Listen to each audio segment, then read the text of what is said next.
Puji Tuhan, selamat pagi sidang jemaat yang diberkati oleh Tuhan. Pagi hari ini kita akan sama-sama belajar kebenaran firman Tuhan melalui renungan yang saya berikan judul Aku Percaya. Kita akan sama-sama memperhatikan pembacaan ayat dari Markus pasal 4 ayat yang ke-40 yang demikian bunyinya. Lalu ia berkata kepada mereka, "Mengapa kamu begitu takut? Mengapa kamu tidak percaya?"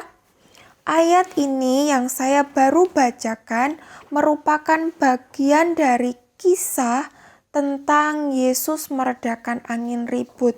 Jadi ketika Yesus hendak pergi ke suatu daerah yang bernama Gerasa, Yesus menyeberang sebuah danau, dan ketika mereka sedang menyeberang, Yesus bersama murid-muridnya mengalami satu tantangan di mana danau mengamuk, angin ribut terjadi. Dan di ayat yang ke-38, murid-murid berkata kepada Yesus, "Guru, mengapa engkau tidak peduli kalau kita akan binasa?" Kemudian Yesus menghardik angin itu dan angin danau itu menjadi begitu teduh. Kemudian Yesus bertanya kepada murid-murid, "Kenapa kamu tidak percaya?" Ketika Yesus mempertanyakan kepercayaan para murid, sesungguhnya Yesus tidak sedang mempertanyakan kepercayaan mereka pada kemampuan Yesus. Tetapi Yesus heran akan keadaan mereka yang tidak percaya pada firman yang baru saja mereka dengar. Di dalam terjemahan lain dari King James Version dikatakan demikian. Lalu ia berkata kepada mereka, "Mengapa kamu begitu takut? Bagaimana bisa jadi sampai kamu tidak mempunyai iman?" Yesus bertanya kepada para murid, "Belumkah kamu memiliki kepercayaan setelah kamu mendengar firman?" Bapak Ibu Saudara yang diberkati oleh Tuhan, Markus pasal 4 ini ayat 1 sampai ayat yang ke-41 merupakan serangkaian kisah yang runtut, di mana Yesus sedang mengajar banyak orang melalui perumpamaan-perumpamaan. Di dalam ayat yang ke-34 dikatakan demikian, "Dan tanpa perumpamaan, ia tidak berkata-kata kepada mereka, tetapi kepada murid-muridnya, ia menguraikan segala sesuatu secara tersendiri." Jadi Bapak Ibu Saudara, pada waktu itu ketika mereka menyeberang danau, murid-murid sudah diajar secara khusus oleh Tuhan Yesus. Mereka sudah mendengar firman. Harapannya iman dapat muncul di dalam diri para murid. Sebagaimana di dalam Roma 10 ayat 17 dikatakan, "Jadi iman timbul dari pendengaran dan pendengaran oleh firman Kristus." Namun kenyataannya sungguh berbeda. Apa yang diharapkan tidak terjadi. Ketika Yesus sudah mengajar mereka secara khusus, membukakan, menyingkapkan perumpamaan-perumpamaan kepada murid, namun kenyataannya murid-murid tidak mengerti akan firman itu, sehingga iman tidak muncul, tidak timbul setelah mereka mendengar firman. Mengapa hal ini bisa terjadi, Bapak Ibu Saudara? Dan kemungkinan besar ada dari antara kita sudah mendengar firman seperti murid-murid, diajar secara khusus, kita dibukakan rahasia-rahasia firman secara gamblang, tetapi setelah kita mendengar firman, kita tidak percaya karena iman itu tidak muncul, tidak timbul di dalam diri kita. Ada apa? Mengapa hal ini terjadi? Bagaimana ini bisa terjadi? Kita akan sama-sama melihat mulai dari ayat yang pertama. Kita akan sama-sama belajar di dalam Markus pasal 4 ini. Ternyata Bapak Ibu Saudara, ada masalah dengan tempat firman itu ditaburkan.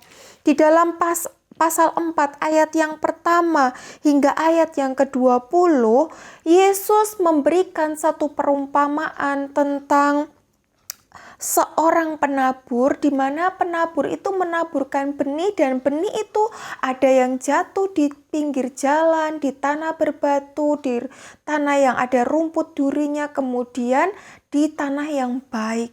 Ternyata ada masalah dengan tempat di mana benih firman itu ditaburkan, yang pada akhirnya membuat benih itu tidak bertumbuh. Yang kedua, ada masalah dengan cara mendengar. Di dalam ayat 21 hingga ayat yang ke-23, Yesus itu mengatakan, barang siapa bertelinga hendaklah ia mendengar. Intinya Yesus sedang memberi peringatan, dengar dengan baik ketika firman itu disampaikan. Kemudian yang ketiga, ada masalah dengan cara merespon. Kita lihat ayat yang ke-24 sampai ayat yang ke-25.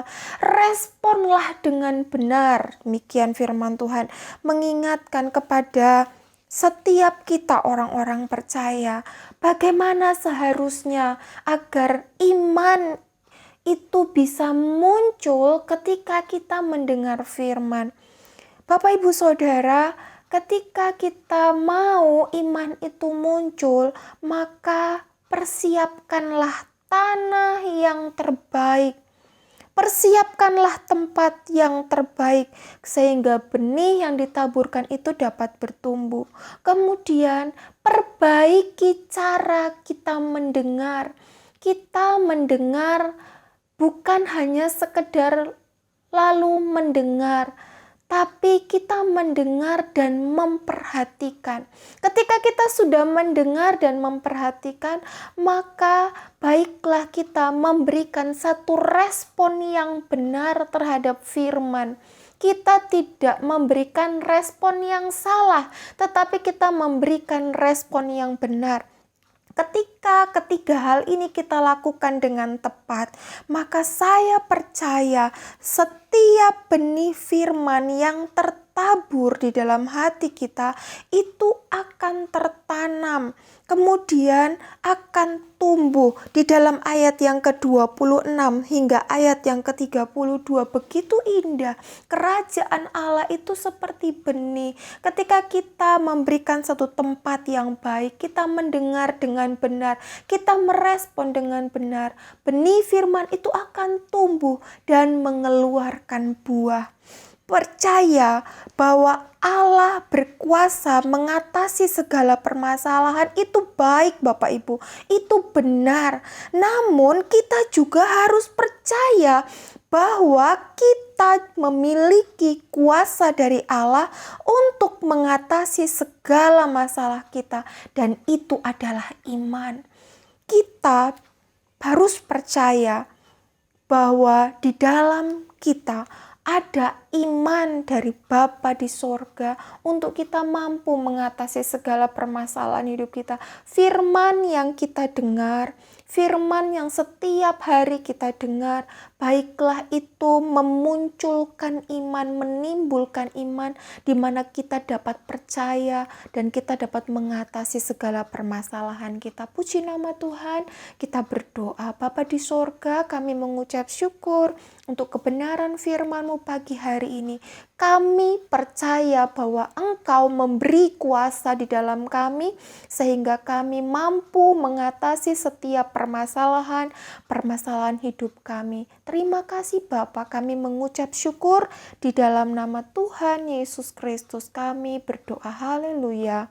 Amin. Aku percaya Tuhanku ajaib, Kau turun tangan memulihkanku. Aku percaya Tuhanku dahsyat, Kau turun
percaya